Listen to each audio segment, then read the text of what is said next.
Okay. Hello, everyone. Good evening, and welcome to this, our 34th of hopefully many episodes of bardadvice, a D&D slash TTRPG slash life advice podcast wherein I, Charles, Chaz, Yazik, the DM, the bard, however you may know me, do my best to answer said questions. Hope that everybody's doing well. It's Friday evening. Depending on when you're listening to this, it could be Saturday afternoon. So, hope everybody's doing well. At the top of the show, as we like to do, would remind everyone to please send any emails for questions, complaints, criticisms, compliments to bardadvice@gmail.com. It also looks like bardadvice. It's a good mnemonic device to remember it. If you want to get some merch, you can do so at manshorts.com. Got some good news on the dice front we can talk about later. But in the meantime, get yourself a shirt or something, manshorts.com. Also, if you want to contribute to anything that I am doing musically, you can do so via PayPal, Cash App, or Venmo, all of which are Yazik. So, welcome everybody in chat. Hello, Avram, Chris, River, Pirate, Ruby. Hello. Ruby, I got your email, and I'm going to go over it next week. But I'm excited to hear about all those things. That's great. Hope everybody's doing well. So, also at the beginning of the show, we like to thank all of our patrons, our members, super chatters, and of course everyone who likes to view or views the podcast, listens to the podcast, liking, commenting, subscribing. Please share and tell your friends about it if they're looking for a D&D podcast, and please rate the podcast on your respective platform. Hoo-wee. Okay, so this week for Art Corner, we've actually got something from Chris, and it's kind of cool because it's a little different. Usually in Art Corner, I feel like I'm doing like promotion for an artist that's like consistently making content. This is more of just like featuring a really cool artistic thing that one of our friends of the pod made. So we're going to talk about that for Art Corner this week.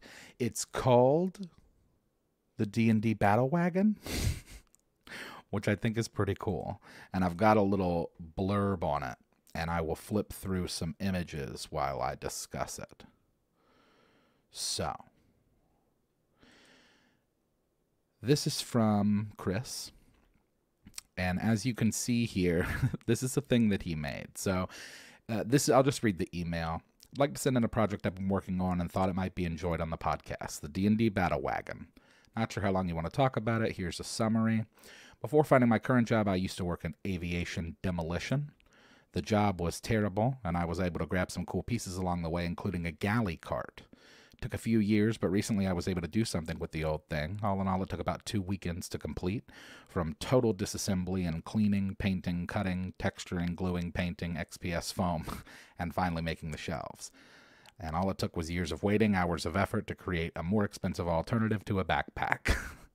But he's included some images, and as you can see here, as I was going through them, it looks like we've got some slots and drawers for all things that are needed. So, notes, pens, maps, minis, spot for dice, laptop.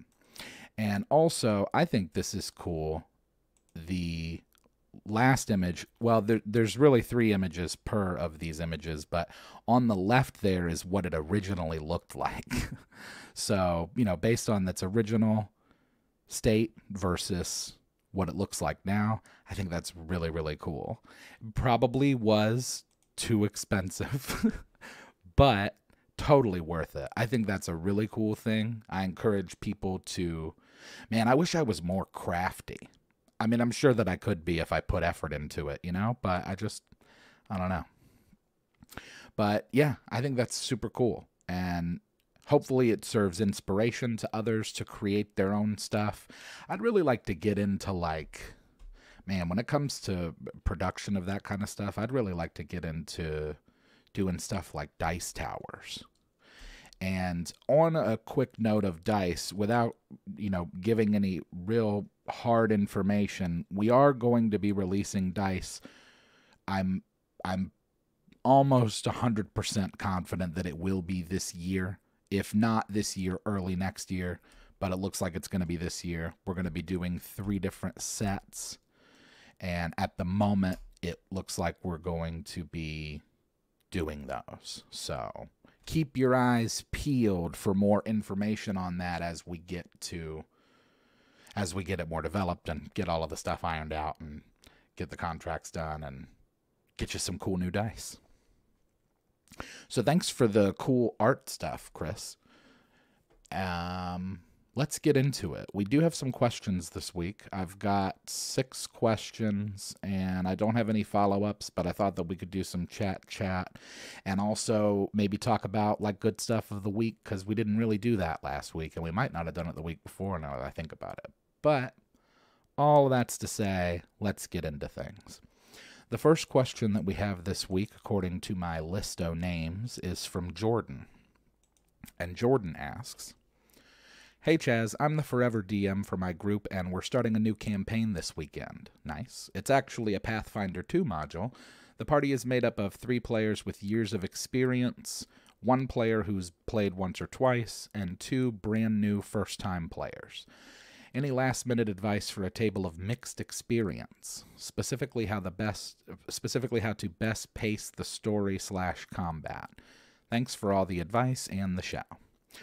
Well, thank you, Jordan. So what I'd like to do also moving forward, and I might have talked about this last week and maybe the week before, is actually a recommendation from my mom, which I agree with and think is a good idea. What I'd like to start doing with the questions is that after asking them, I want to go to chat first, because I think that I just like doing that first. So I'm going to go and see what chat says. We should, just moving forward, get in the habit of giving the opinions as soon as possible in the chat, although you guys do that anyway. I'm really just kind of thinking out loud on how to organize my own show, but let's see. Well, let's go to chat first. So let them set the pace, start slow, and build up as they gain experience, Bean says. I would say, from the notes that I have, I'd say a strong session 0, which I don't know if that's what's happening for you this weekend if you're starting. I don't know if that's session 0 or if you've already had session 0. So River says, "I always tell my players who's up and who's on deck. It makes combat run so much smoother." Yeah, that's something that's just good DM advice, just getting in the habit of taking charge of the initiative, keeping track of it, and then kind of staying on top of people, because sometimes people don't even know it's their turn. And if they're like a spellcaster or something, they're probably buried in trying to figure out what they're going to do next turn. So they might not even know it's theirs. A good session 0 with everyone, the veteran players can help explain and manage expectations with the newbies, Chris says. Catch as don't go full combat till everyone is comfortable with their characters. Oh, that's a good point. Yeah, definitely. I'd say early on, not just in session 0, but even session 1 and maybe even 2, I wouldn't go full combat as such until everybody is kind of comfortable with the general mechanics of things. Session 0, make sure everyone's on the same page. What sort of game they want to play? Do they prefer more action to story? Recommend to your experienced players that they try to let the new guys RP, but have them ready to offer advice. Yeah, that's a good point. And that was one of my notes here too, is so obviously good communication, which is just kind of like that gets thrown onto every piece of advice I give mostly. Make sure people feel like it's okay to ask questions. I'm talking about the new people mostly. Being flexible, offering tactical tips. But yeah, I think give some of that off to the veteran players as the DM. Obviously, you're the one that's in charge of how all of this thing is moving forward in terms of the pacing and stuff. But use the veteran players that are already at your table to your advantage as the DM. And I'm sure that they'll be happy to help pick that up and move along. But all of this kind of discussion can happen in session 0, where it's just like, hey, listen, so, Jim and Betsy, they've been playing for 15 years. So if you have any questions, make sure to ask them. And if you bring it up to the veteran players, then one of them, if not all of them, will just offer themselves up to do that anyway. If it's in person, I like to buddy up new people with veteran players and have them sit next to one another. Oh, good call. Wow, what an obvious thing I didn't think of, that it makes a big difference. If you are indeed playing in person, do that. Seating arrangements, just in the sense of like making sure that one of the new players is sitting immediately to at least someone with some experience. So if you have the veterans players start things off, they might just take over, and it might put the new players. Yes, allow the vets to help, but never let new players, let new players steer the ship. Yeah, that's good too. Because when it comes to moving the story forward, I would say that when it comes to understanding your character in how it works, not just in the game, but as a member of the party, that kind of stuff, it's important that they're able to play a little bit and steer a little bit. And if they feel like they're just following along, if you drive as the veteran, then it's going to probably make the new players intimidated and not want to ask questions and feel like they just need to focus on what they need to do to fall in line with whatever else is going on.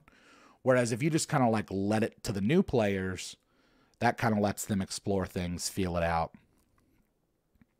Don't let the more experienced players run rip shot over the newbies. Encourage the new guys, yes. Also, a good time to create everyone's characters, rule and mechanic confirmation, having a quick demo fight of having them fight goblins in a cave to show them how it works. Ooh, that's not a bad piece of advice either, like a little example run.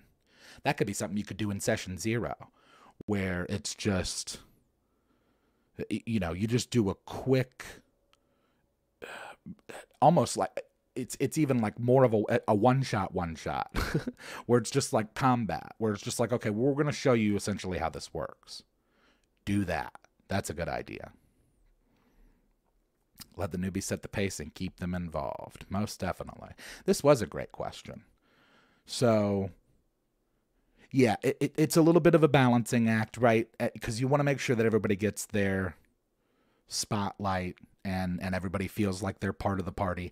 And that can be a challenge with new players because, again, the new players don't want to mess it up for the existing players. So I'd say just communicate. Let the veteran players be sort of your lieutenants in that regard, as to making sure that everybody's on top of what's going on, so that you can so that it's not all on you. Bring the veterans into that, as to like making sure that everybody is on the same page and feeling good and expectations are good and moving forward. So, yeah, like a tutorial. So, cool. Well, that was a great question. Thank you, Jordan. And hopefully any of those pieces of advice help. I hope that you enjoy your campaign as it starts this weekend. Assistant DMs equal veteran players. Yeah, no doubt. The assistant to the DM. Oh, I don't know. I mean, this just reminded me of that because of that, but like assistant to the manager. I, for the first time, watched one episode, the first episode of The British Office. I've never seen it before. And I don't know why. I love Ricky Gervais, and I love The American Office. I've seen it like 4 times through. It's so good-ish towards the end. But it was really bizarre seeing the original Office, in particular that first episode, and seeing that it's essentially the same script as the American pilot, but it just feels different. It's just presented so different, and it's like Ricky Gervais's character is like kind of like Michael, but not. It's so weird. And I say kind of like Michael as if, he wasn't the original and then the American was the copy, but I don't know. Just kind of thinking out loud about that. That's interesting. Moving on. Plenty of veteran players never GM, but they often know the rules better than the GM. That needs to be like a pillow or a t-shirt or something. Plenty of veteran players never GM, but they often know the rules better than the GM. No doubt. Has somebody been playing for 15 years? They know the rules. And, by the way, if you're a forever DM and these veteran players are like forever PCs, then they're probably going to be more helpful to them than even you would in terms of mechanics and how to operate a player, because you probably have more experience DMing than playing. All right, let's crank through. Let's move forward. We got another one here. We got the next question, and this is a good one too. We got some good questions this week. This next question is from Sean. And Sean asks, how has the mainstream acceptance of nerd culture changed the way people view video and or board games, as well as Dungeons and Dragons or other similar TTRPGs? Well, thank you for the question, Sean. It's a deep existential one. One that's probably lived rent-free in the back of my head for several years at this point, honestly, since I've had any kind of success doing this stuff. Have them watch every Man Shorts and Critical Role before playing with you. Oh man, well I don't know how good of an example Man Shorts is for how to play. It's like more like a how not to play tutorial. Just wanted to play D&D for 2 years, and now I just learned a coworker plays. Played in the middle of school a bunch of 20 years. What do I need to get back into the game? Desire, and I would check out Roll20 or your friendly local gaming store. They'll hook it up. Sorry, we got way off track. We're talking about the mainstream acceptance of nerd culture. Well, when did it start? Well, for starters, D&D is not evil spawn of the devil. Yeah, let's start there. So things are a bit different than they were a few decades back when D&D players were devil worshippers. It's an excellent training tool for wanting to be DMs.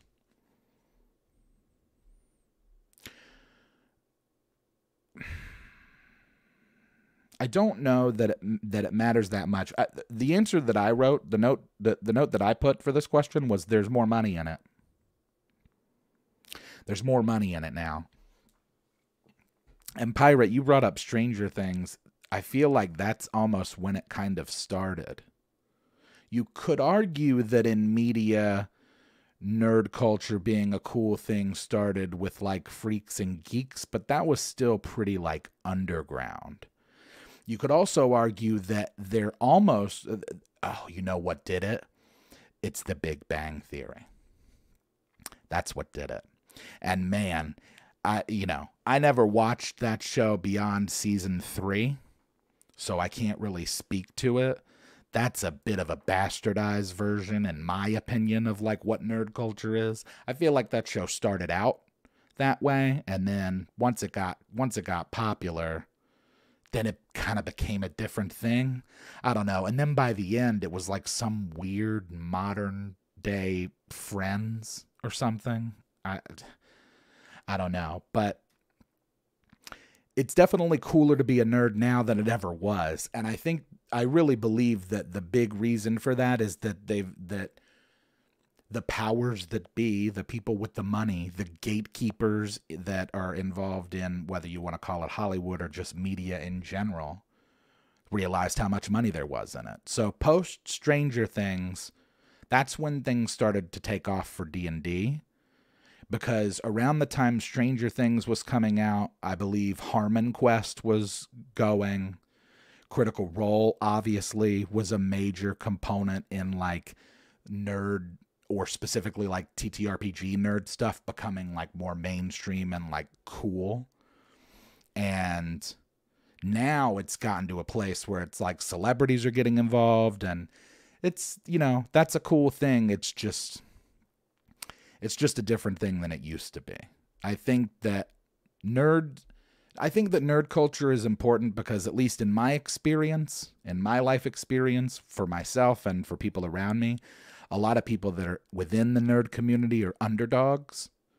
So, when I was a kid, the idea of playing D&D was kind of an outcast type thing. It was like, if you played D&D, you were like a weird nerd kind of person that I was friends with everybody in school. I didn't really do the whole like groupthink thing, but I just mean in general, like that kind of stuff was nerdy. Video games less so with my generation and younger, just because we kind of grew up with them. So I don't know that it's that big of a thing when it comes to board or video games. Attractive actor nerds like Chris Hardwick and Mercer was the final catapult, in my opinion. Yeah, yeah. Because there's a different kind of marketability, right? Oh my God, how they must love Henry Cavill. They're like, wait a minute, you're this handsome and also this into Warhammer. They're gonna make so much money off that guy. It's ridiculous. And similar to how the music industry recognized in the 90s that they could make a bunch of money off gangster rap, as a result, the industry kind of funds that, which, you know, post Critical Role, that explains why like all the really popular, cool D&D stuff is like people playing campaigns, like watching other people play their campaigns, which is, you know, I'd like to do that again at some point if we can schedule it, but let me see what some of the people in chat are saying. Since there's so much homebrew now, name for it. Big Bang Theory was just going to say that didn't. I do think it's a fad that will move on and we'll see the diehard nerd. We'll see who the diehard nerds are. That might already be happening, you know? But then again, we've talked about how we're just about to enter this weird media phase of Mattel movies and Nintendo movies. That's nerd stuff. That's going to bring the nerds out. So I guess that the short answer and the final answer to how the mainstream acceptance of nerd culture has changed the way people view board games and video games as well as D&D. I think that there's more money in it, and I think that it's overall accepted. Kind of in my experience, the way that kind of stuff works is like usually people don't care or have an opinion too strongly about one thing or the other until it happens to them. So, you know, when it comes to like D&D stuff, it's like in the 80s, not as many people played it. You were less likely to run into a D&D player because they were probably off in a basement somewhere. And the status quo belief was that they were like Satan worshipers. Whereas now, everybody plays D&D. Lots of people play D&D. It's not as big of a thing. So that's good because I think there's less of a stigma surrounding it. But I don't know that it's all in good faith because, again, I think that a lot of its propulsion is these people that see a Critical Role and they think, oh, I can make one of these. And also, it's kind of lightning in a bottle because somebody that's a DM is kind of already like performative in nature. So somebody like that Brendan Lee Mulligan guy, that dude is a producer's dream because he's so funny and quick on his feet and good at the game.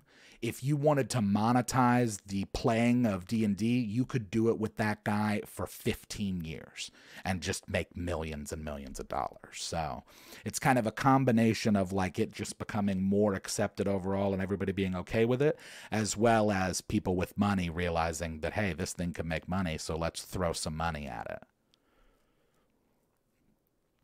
I didn't have a basement in Florida. They don't exist there. Oh, yeah, I know. That's where I am. Hasbro's working on getting a live-action G.I. Joe / Transformers movie. Oh. G.I. Joe. You know, it'd be really funny? Just remake all of those G.I. Joe memes from, like, 15 years ago as live action. I'd watch that. Everybody's a master till the fireball blows up in their face. I stopped going to Comic-Con as soon as it became mainstream and 25 to 30% weren't really nerds, geeks like 10 years ago. Brendan Lee Mulligan is such a fantastic DM. His portrayal of Asmodeus was legendary. Will Wheaton in Tabletop. Ooh, yeah, he's probably another major component, I think, in the whole, like, going mainstream thing. I'm not a big fan of Will Wheaton. I don't have anything negative to say about him. I don't get it. You know, people are like, oh, well, wait. And I'm like, Crusher? Okay. Well, thank you for the question, Sean. I hope that gives you some direction. The next question might be my favorite question this week. Although all of the questions are great questions, this one is near and dear to me. So let's get into it. This one our third question is from Miranda. Miranda asks, Greetings, Bard. Your consistent praise of 3.5 has inspired my group to embark on our own homebrew 3.5 adventure. Nice.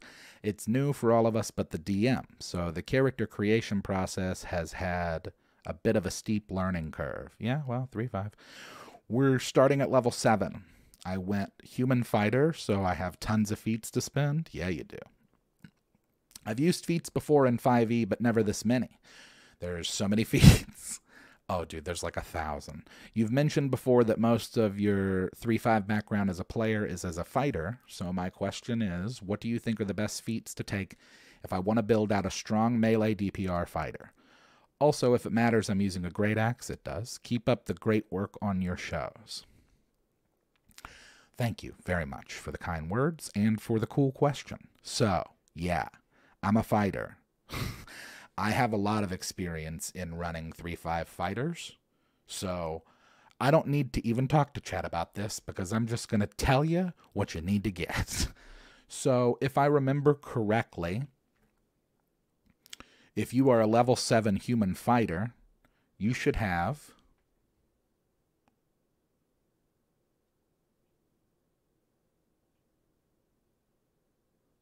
6 feats. Yes. Creation, bonus for human, and don't fighters get a bonus feat at level 1? So you should get 3 at level 1, then at level 4, then at level 6. Wait. Creation, human, bonus, 2, 4, 6. Yes. So you have 6 feats. Okay, here we go. Here they are. Quick draw, power attack, cleave, great cleave, improve critical, and weapon focus. Or if you want to, you could swap out improve critical or great cleave for weapon specialization, but you got to have quick draw. That's a necessity in 3.5 because drawing your weapon is a move action in 3.5. Power attack is also necessary. It's just a staple. You're going to need it. You're going to use it. You're going to love it. Cleave's great, especially if you've got the axe. And great cleave, improve critical, weapon focus. Now, you could swap between weapon focus and weapon specialization because one of them gives bonus to attack and one of them gives bonus to damage, so however you'd want to do that. I put in some other feats that you should take a look at if you want to interchange any of those. One of them that comes to mind is leap attack, because leap attack essentially triples if you're using... Okay, if you have a great axe, which is a two-handed weapon, and you use leap attack while using power attack, you triple the damage. So, something to think about. Improve bull rush as well, I think works similarly, but I think you get better. I think there's a higher ceiling for leap attack. And then critical focus, which is a little bit different than improved critical. Improved critical, I think, is really important if you're looking for DPR, you want to expand your crit range, which I think a great axe is only 20. Let me look that up. Great axe 3.5. We're looking up stats. So the great axe in 3.5, according to the chart, is a two-handed... It does a D12, yes, and it's a ×3 critical. Oh, dude. Okay, so listen. So it's a ×3 critical. Listen, just take those feats I said. You're going to be a monster. Let me see. Monkey grip is 3 only. Is it really? No. Monkey grip's in 3.5. I'd allow it. Monkey grip's dope because it allows you to essentially wield a weapon that's a size higher. And when I played a Minotaur, this is cool. So monkey grip is a feat that allows you to wield a weapon at one size level higher. So if it's a medium weapon, it operates as a large weapon, right? You can wield the weapon large as if it were medium. So one time I was a Minotaur and I took monkey grip on my giant hammer. And so I'm pretty sure it was a giant hammer. So, size categories, weapons, 3.5. Let me see. What does this thing say about size? Small, medium, and large. So, it was a large Warhammer, but I had monkey grip on it, so it was a huge Warhammer. That's what it was. And it was double. It was two-handed. So maybe it was even bigger, but it was gigantic. Giant weapons are always fun. If you want to do monkey grip, that's cool. But quick draw, power attack. And let me tell you about cleave, if you don't know about cleave. The way that cleave works is essentially if you do enough damage to kill something, then you get an immediate melee attack on another creature within reach. Okay? So if you kill a thing, you can immediately attack another thing. Great Cleave gives you a second attack for that. And I believe it's Grand Cleave or Supreme Cleave. There's kind of like a tier, but it allows you to take a 5-foot step. One time I killed like 63 skeletons in a row using that process of using that collection of feats, because essentially as long as you kill the thing, you can hit the next thing. So it's Great Cleave. Okay, so Great Cleave does make it unlimited. Oh, Great Cleave makes the, yeah, wow, that's so nuts. So yeah, you could just jump around, kill stuff, jump around. Every time you fell an enemy, it gives you another attack. So definitely go down the cleave route if you're doing the great axe, the two-handed axe, and think about leap attack. Maybe take all the ones that I mentioned and then take leap attack next level, because you'll get another feat, because you're a fighter in 3.5. And fighters in 3.5 not only have perfect BAB, but they get a bonus feat every other level. So you're going to continue to get feats all the way up to 20. You'll have 8, 10, and you get more too as just the regular like 4-level thing, right? So you get one at 8, 10, 12, 14, 16, 18. You got like 8 more feats. So go with Cleave. Canyon hands, if I have the knowledge, then... Oh. If I had the knowledge, then I'd probably play a rogue. Ah. Yeah, I would say rogue. Rogues are fun. Depends on what you want to do, though, Canyon. If you want to... You know, bards are always fun, but they're hard to do, like, any kind of real damage with. You got to really lean into the RP for bards, in my opinion. Somebody screaming in Barbarian. Feel like this question has awoken something deep inside me. Well, I got to tell you, I'm very passionate about 3.5. If you want to talk about 3.5, I'll talk to you about 3.5. And if you want to talk about fighters and feats, forget about it. That's like my wheelhouse. That's like... I've probably made more fighters in 3.5 than anything else. In fact, I know that's the case. So I was the right person to ask this question. Also, you can look through all the books if you want to. You know, complete champion, complete warrior, PHB 2. Those are going to have good feats for you. You can also just look it up online. There's a list of 3.5 feats. In fact, I'll just put it in the chat, or in the information box of this video, rather. 3.5 feats list. All feats. All feats from all sources. Is that the thing? No, that can't be it. Anyway, I'll find it. Oh, here it is. This is from 2007. This link, but, or rather this posting, but I think it's still relevant to what's happening. Anyway, there you go. There's an index of feats for you. It's like 200 pages. There's so many. But thank you for the question, Miranda. I'm always pleased and happy and ready to talk about fighters from 3.5. Let's move along to the next question. And the next one, according to this list, is from Chris. And Chris asks, if you could live in any state, which one would you choose? State of peace? Can I choose the state of peace? The state of tranquility? So, it wouldn't be Florida. Let's start there. You know, I was born here. I have family here. My wife has family here. I have lots, friends. My life is here. So that's why I'm here. But it's not like I wake up every day and I'm like, oh, man, sure am glad to be in Florida.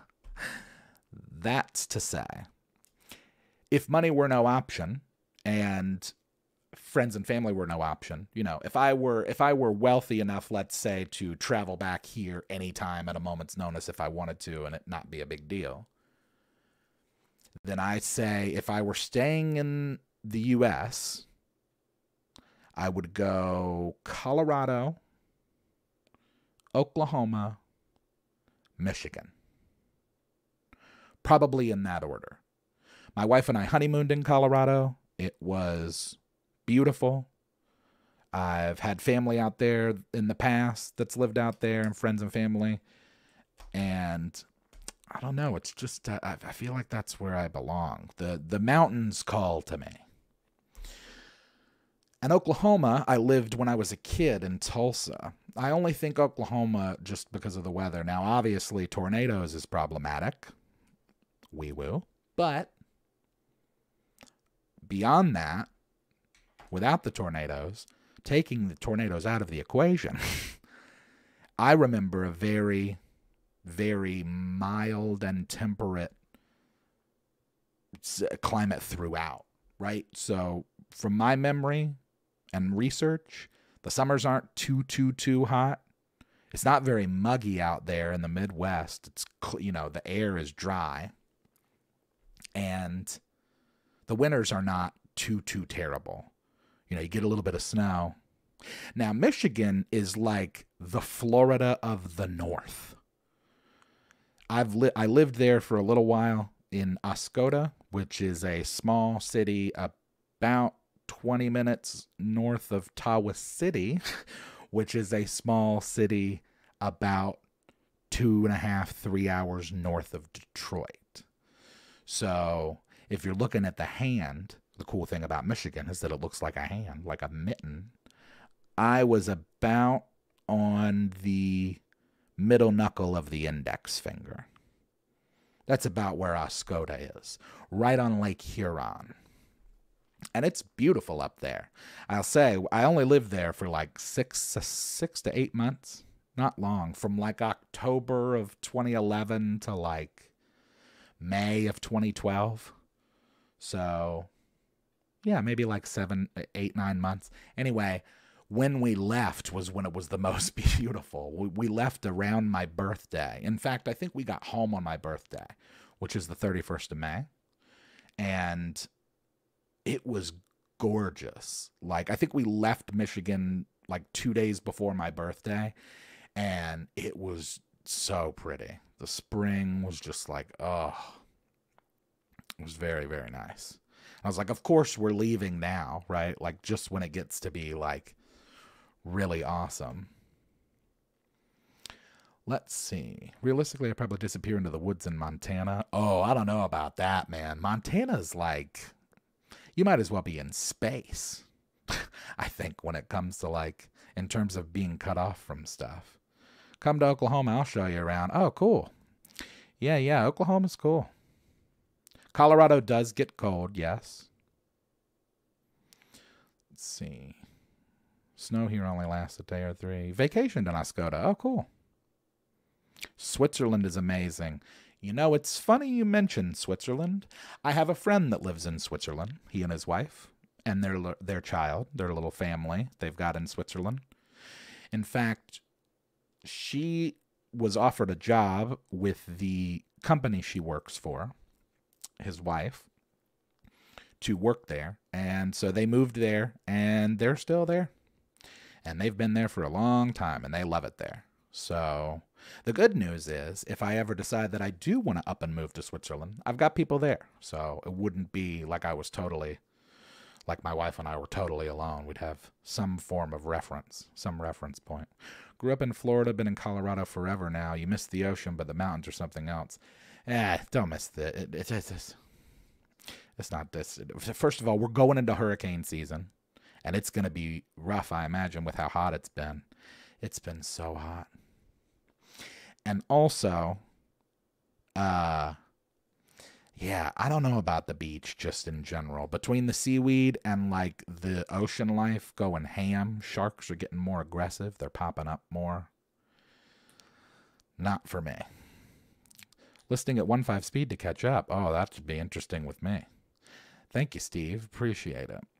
Only get 3 months, maybe 4 of comfortable motorcycle time in Texas. It's year-round Harley weather. Yeah, I don't know. You can keep Texas too. It's just Texas is just it's just you know what the thing is? It's so big and it's so hot. And it's just like the Florida of the West. That's what it's like. Texas is like West Florida, and then you have regular Florida, and then Michigan is like North Florida. Although parts of Ohio and Pennsylvania are pretty Florida-y. 107 in Dallas-Fort Worth. So I mowed today, and it was what? 90, 95. Feels like 110. It's just outrageous. And when I was out there mowing, too, I could tell that it had come down a couple of degrees to like 90 or 89. Takes 8 hours to get across Texas. That's so absurd. Especially when you consider that like much of it is just like not developed at all. It's just empty prairie. How could you forget about Alaska? I got a cousin in Alaska. Cousin-in-law, but nonetheless, he and his family are up there. No thanks on that, too. I don't know if I couldn't deal with the light and dark thing. I couldn't deal with the, you know, it's like light half the year. I could do the darkness, but there's no shot I could do the light. It would drive me up the wall. Most of the work I do and get done is in the dark, is in the middle of the night when it's dark. So 8 hours, how fast are you speeding? Yeah, you can keep that. No thanks. But I think we answered that question. Did we, Chris? Yeah, I gave you 3 responses, really. Those are the 3. Colorado, Oklahoma, Michigan. And as a bonus, I'll throw in Mass, because I might could hang out in like Massachusetts or like New England in general. But it doesn't make the list of 3 just because it's just so cold. Those northeastern winters are not something I want to deal with. We digress to chat. Yeah. Well, that's no problem. All right, we got 2 more questions here, and then we'll have some, you know, some actual legitimate licensed chat. But this next question is from Timur. And hopefully I'm saying that correctly. And Timur asks, hello, Yazik. Love the videos you guys make. I was just wondering if you'd put out a lyric video for the song that's the current outro for the D&D videos. I think he's talking about Alchemist Fire. I'd love to hear it in full as well as know what the heck fire you're saying. I still find it incredible when someone is able to rap so quickly. Oh, well, thank you. Also, I have a pack of the limited edition Man Shorts dice. Nice. They look absolutely spectacular even if I don't use them often. All the best from Mississauga, Canada. Well, thank you, Timur, for the words. I will do that as far as making the lyrics to Alchemist Fire. You know, I just recently, not too long ago,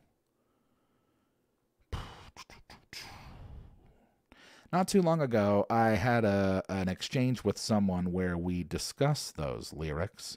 And so if you'd like to, I'm more than happy to go through them with you now. And then in the future, I will upload a lyric video. But so the hook is not as hard to know, right? They'd be like, yo, ain't you like 35 years old? Which, you know what's funny about that? Quick little behind the scenes inside baseball on that lyric, by the way. Ain't you like 35 years old? I wrote that when I was 34 and thought I was 35. I gained a whole year because I spent like 8 months of the year thinking I was 35 when I was actually 34. So that's kind of neat. How you been living with a flow so cold? I tell them that I keep warm with my Alchemist fire. I stay warm with my Alchemist fire. So then we have, y'all already know I've been up in the lab. Like Pripyat, I stay up in the rad, which is a reference to Chernobyl. That mishap made a lot of fascists mad. No chit chat. Matter of fact, I don't even need a pen and a pad to get busy. Jailbreak Thin Lizzy. That guy's not going to be rapping, is he? Well, actually, when I start spitting in a minute, you're probably going to get a bit dizzy, but that's normal. No need for concern. Leave enemies like weed that I burn. Dropping onomatopoeias like it's element. Okay, so this one is weird to say without rapping. Dropping onomatopoeias like it's LMNOP, know what I mean, Vern. Which is a reference to Ernest. When will you learn? I'm unorthodox like a couple MDs. I'm a paradox. Got wordplay like Red Fox. Stay fresh like a bread box. I'm collecting the dough. Been developing like Henry David Thoreau. Ever a rebel enveloping the overzealous and devilish foe. Jealous of flow. One gear go. I don't know any other way to get it done, so I just keep moving. Never settle for less than my best on a quest to address improving. I got proven to do. Assuming that you disapprove of the mood that I'm in. Looking to the few that allude to the crude illusion. I'm losing the human within. Dude, I'm a 10. Been dealing appeal and I feel for the real like a beautiful disaster. Never met a beat that I can't master. They be like, yes, go faster. I was in the middle of developing an album when the YouTube caught a little bit of hype, which is true. Then all of a sudden I got to follow and he's swallowing everything I holler into the mic, and it got me like, whoa, what am I rapping about? I don't really want to focus on the fear and the doubt. I've been hearing it out, but I'm clearing it out like people that I dislike. I put the bums in the back. Ready the weapons and here comes the attack. Steadily peppering anybody who step into me. I'm the head of the reckoning. The battle is beckoning and I'm wrecking the track. This album is dedicated to anybody who's out there creating art. Understand if you're not participating, you're actually taking part. I'm so smart, so awesome. Nah, I'm rotten and awful. Never finished a novel, lost a lot of years to the bottle. That's true. Y'all colossal apostles act like luck is impossible, like y'all just overcame debacles and obstacles on your own. It's nonsense. And then this is good too. So on the third verse, and I actually was just recently speaking to my friend Justin about this. I'm happy to see, well, not happy to see, but at least it's good to know that it's accurate when I say things like this. I'm coming up out of the swamplands where the temperatures be like 101. They're wondering when I'm going to run out of thunder. No wonder I'm under the gun. What have I done? See, because it was a joke at first, and then I rewrote my verse, also true. And lo and behold, I discovered a flow that works, for the most part. Mostly I'm fortunate that I've been able to ignore the coordinates. I like that. Mostly I'm fortunate that I've been able to ignore the coordinates. I've got a history of being insubordinate, but where them haters gonna be when the fortune hits? Like, dang. He said he would do it, and he really did it. He really committed. The kid wasn't kidding. We should have listened instead of calling him a degenerate. Been independent. I'm into administering a percentage of imminent doom. I'm winning attention again and again, and I got him grinning when I enter the room, bringing the boom. One of a kind, I'm not here to change your mind. I'm here to remind you that finding the fire inside you is what's going to keep you alive. And then it's the hook again. So those are the lyrics, and I will make a lyric video for it. I wrote that song, and then I didn't put it out for like 2 more years. So am I featured on other people's tracks? On a few. There are some features that I'm on. There is a rap group called New Pantheon, and I'm featured on 3 of those tracks. And then I've done a couple of features with this guy Songaria, who I've talked about in the past. We did a Tom Brady diss track called Football Baby earlier this year. We also did another rap song recently. It was a Crow remix thing, but it was just kind of for like it's a bit. It's just funny stuff that we do for this podcast, dudesy. Um, so not too many features, but I'm always down to drop bars. And I've done a couple of the Dax duets on TikTok. I reached out to that guy. I didn't hear anything from him. So, as a person with a slight speech impediment, a stutter, I found practicing fast raps has helped my ability to speak. Yo, that's cool. Well, hey, I got plenty of those. You could just practice some of my stuff. Your games and campaigns online other than those three. So, no, we don't have any other ones, just those. But we've got the We Play D&D. We've also got the Airships of Nuada. And then there's the Star Wars campaign, which was never really finished. But there's also like several one-shots that are kind of splattered throughout. There's like a Florida one-shot we did and a Western one-shot. And there's like a Cyberpunk one I think we did. We played Wicked PAX one time, so... Do you agree with Baldur's Gate level cap of 12? They said 12 plus had too strong of spells. I mean, they made the game. How could they not? What I mean, just like make better enemies? I don't know. I was gonna bring up Baldur's Gate, but I've not played it yet. I know I planned on doing it, and I hadn't yet. So, you know, nailed the pronunciation. Oh, cool. Well, thank you, Timur. And that's the lyrics there, and I will work on getting a lyric video out. It won't be on this channel. It'll be on my Yazik channel, but I'll definitely make one and get it out in the next week or so, because it needs one.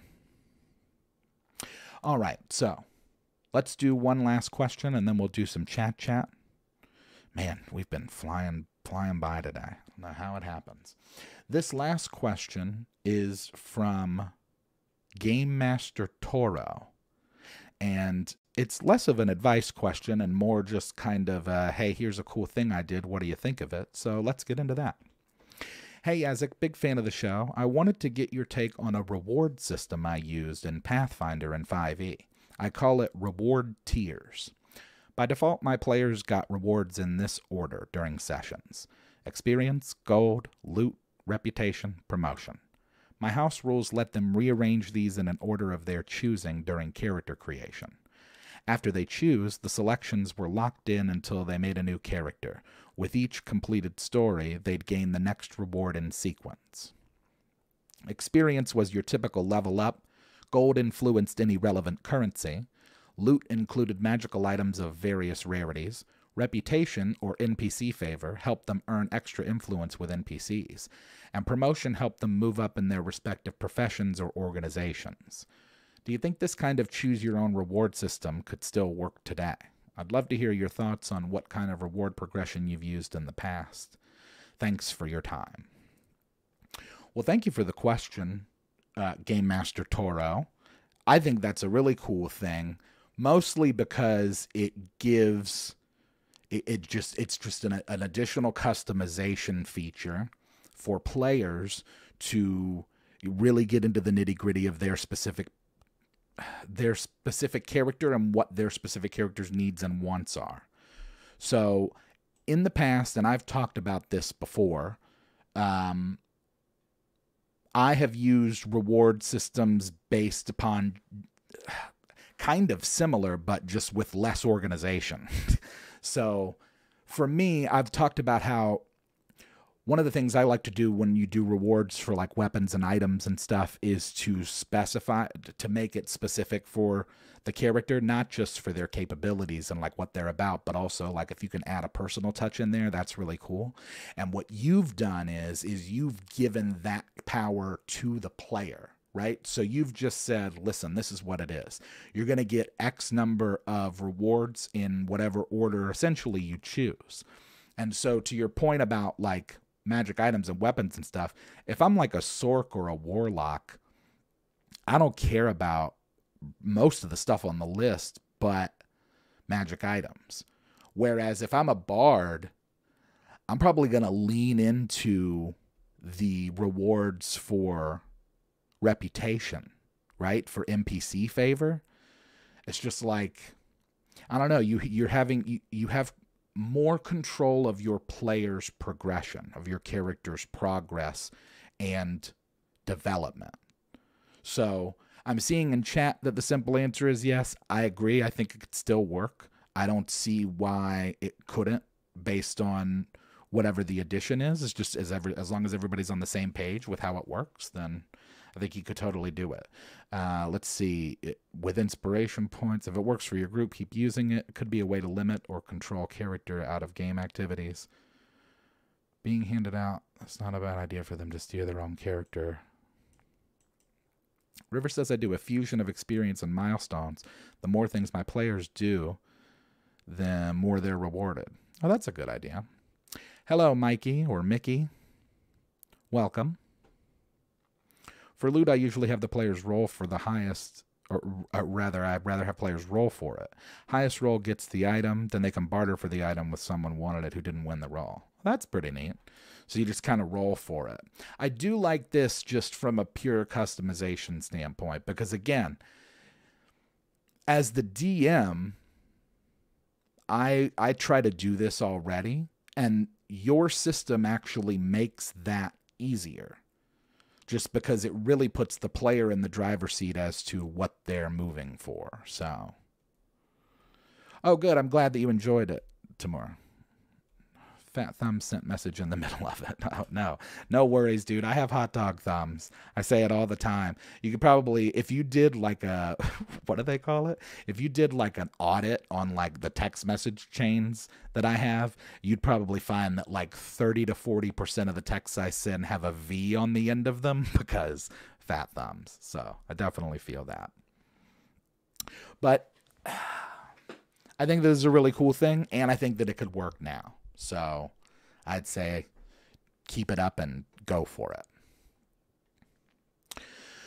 Man, I don't know. I don't know how the time goes by this fast, but we're already in gear for chat. And was there something else that I wanted to I know. Let's start chat with good stuff of the week. So if you've not ever sat in with us on the live stream, or if this is your first time with us, we try to at least talk about during chat a good moment of the week. You know, life's difficult, and seemingly now maybe more than ever for some of us, things are tough and strange and weird. So all of that's to say, any moments of joy that you can find. I was just telling this to somebody the other day. I was like, listen, man, life is really, really hard. And if you can find any joy in it, hold on to that joy. So we're going to talk about, to start chat, what good stuff of the week is going on. For me, in addition to confirming that we are indeed going to be making dice, as well as I might be in the early stages of developing a supplemental book of some sorts, I also found Hunter x Hunter, the first book. I guess they've re-released these because it's back, so I can add it to my collection of first chapters. So that's a cool thing. It's happened to me. Pretty good week so far. Let's take a look and see what good things are happening for other people. Spent time with my lady out on the water today. That's nice. Good stuff this week. You received your Galaxy Watch. It's classic a week before it was officially released. Nice. Oh, man, I couldn't do that, man. Those kind of stuff, I'd break those things. Got daughters to speak up for themselves. Nice. Start a new job on Monday. Been unemployed for a year. Man, congrats. Congratulations. I hope that it's awesome. You're going to do great. Good for you. My wife's trying her first D&D game tomorrow at the FLGS. Your mom survived a heart attack, and you get to play a vampire tomorrow. Cool. Wow. Geez, that's rough. Best to your mom, Rob. My okra is picked like 100+ cucumbers this week. Nuclear fusion has generated an energy surplus for a second time. Whoa, really? Is that true? I got a full-time job. I got full-time at my job this week. New schedule starting Monday. Nice. Climbing on top of a 15-foot high speakers and lifting up a Viper light with my work buddy for Frozen. loading. Sorry, not sure what that means. Campaign's on hiatus. Players put some money together and gifted me BG3. Oh, that's so nice. Cool, Chris. I hope you enjoy it. I'll probably break down and get it this weekend. In fact, before I started my pod, I had a buddy of mine send me, funny enough, sent me a picture of him playing Baldur's Gate 3 and listening to Alchemist Fire. So yeah, it's been in my orbit for too long at this point. I've got to probably just break down and get it. You had a good moment that you realize that you're awesome at your job and can efficiently and quickly get your work done and have more time for breaks. Promotion coming up soon. Just talk to your sister who lives on Maui. Oh, geez. And we've been waiting 3 days to hear that they're okay and their house is fine. The flames came within 2,000 feet. Wow. That's great news, Morg. Yeah. Thoughts, and I guess, you know, sending thoughts out and whatever we can to the people in Maui. That shit is terrifying. What a horrible, horrible tragedy. Just disaster. You know, I hope that those people can, you know, what do you do? You know, it's an island on fire. So really, you just hope for the best. I hope that everybody's safe. And I'm glad, Morg, to hear that you were able to talk to your sister. I'm glad that she's okay. We haven't heard of any cocaine sharks eating anyone this week. Yeah, well, we've not heard of it. Who knows? After 11 months of arguing, your insurance is finally paying you for a hit and run on Tuesday. Yo, nice. That's a big one. If you get the insurance company to pay out, play the lottery, man. Go buy a ticket. Something to think about, because yeehaw. So yeah, for me, my good stuff this week was what I mentioned. I'm glad to hear about the dice deal is mostly through. We're well on the way of that being a full confirmation thing, and also the development of this supplement, because that's pretty cool. So as for new music, I am currently working on my album Organized Lightning. It's way later than I wanted it to be. I wanted to drop it, like, if I'm honest, I wanted to drop it at like the beginning of July, but it's, you know, it's going to take how long it takes. And I will say that I'm whittling it down. I'm well more than halfway done in terms of writing and recording. So I'm also the type of person too, I don't know what this is about, but like I'm the type of person that will like dance around a project for a really long time, and then I'll just jump in and I'll knock it out in like 4 days. So once I really set myself aside some time and jump into it, I'll probably be able to get it done pretty quickly and at least get it out this year. So, do we have color sets for the dice yet? I don't know, Pirate, if I am able to talk about that publicly yet, but if you want, I'll shoot you an email and tell you about them. I don't know, we're because it's not 100% yet. I don't want to get too far ahead of myself and talking about it, but listen, when I get the okay that it's okay to talk about publicly, y'all will be the first to know. In fact, I will get in touch with them this week and confirm with them that it's okay to speak about, and then next time on episode 35, we'll talk about all that publicly. Neptune Beach Mega Millions winner. Yeah, that's way bizarre. Organized Lightning is such an awesome name. Thank you. I can't completely take credit for that name. It is George Carlin and his doing. So, as you could probably see, and I've talked about before, Carlin, I think, is the greatest comic of all time, and on the short list of like more important human beings that have ever existed, in my opinion, right? I'm just a guy. Anyway, Carlin obviously has volumes of brilliant content, and I've always wanted to give him a nod in the title of an album, and that was just one of them that came to mind, which was I got to see Carlin live as well. That's cool. I got to see him in high school One of the best nights ever. But that's the bit, that's all it is. It's just a one-liner. And in fact, he may not have even ever said it on stage before, at least not in any of his specials. It might have just been in his book, but that's what it is. It's electricity is just organized lightning. Which is just like, yeah, I mean, that's true. That's cool, Android, that you got to see Carlin live twice. I did see him once. I'm so happy. My mom and dad got me tickets to go see him. And it was like, I mean, he passed like 4 or 5 years later. It wasn't that long after. Oh man, and it was so good. It was just, he was so brilliant. And that was when he did his modern man monologue opening. I'm a modern man. Oh man, that guy was a brilliant guy. Your daughter's having a baby girl tomorrow. Whoa, congratulations. Yeah. Grandpa, greetings from your friendly neighborhood grandpa sorcerer. Congrats, Avram. That's dope. His mic went out on stage and he was yelling at people. Oh, that's so funny. He's the best. Oh, man, I miss him. He would be in just, I feel like if Carlin were around today, he would just be like on TikTok, just throwing out bangers every 15 minutes. Got to see him in Lake Tahoe back in '99. That's really cool. This is just another way to start a sentence with this and end with that. George Carlin. Oh, he's so good. He's so bad. He's so great. Don't sweat the petty things and don't pet the sweaty things. Good advice from old Carlin. All right, gang.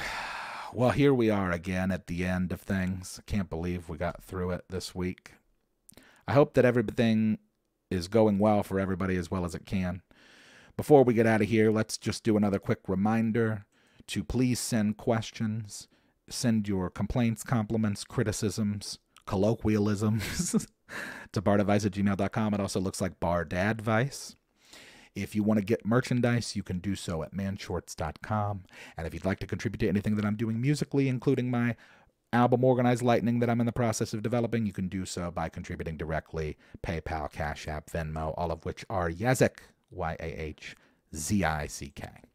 I hope that everybody has a fantastic week. Hope they have a great rest of the weekend. Football is back. We're playing the Cowboys tomorrow at 5 o'clock, so I'll be watching that.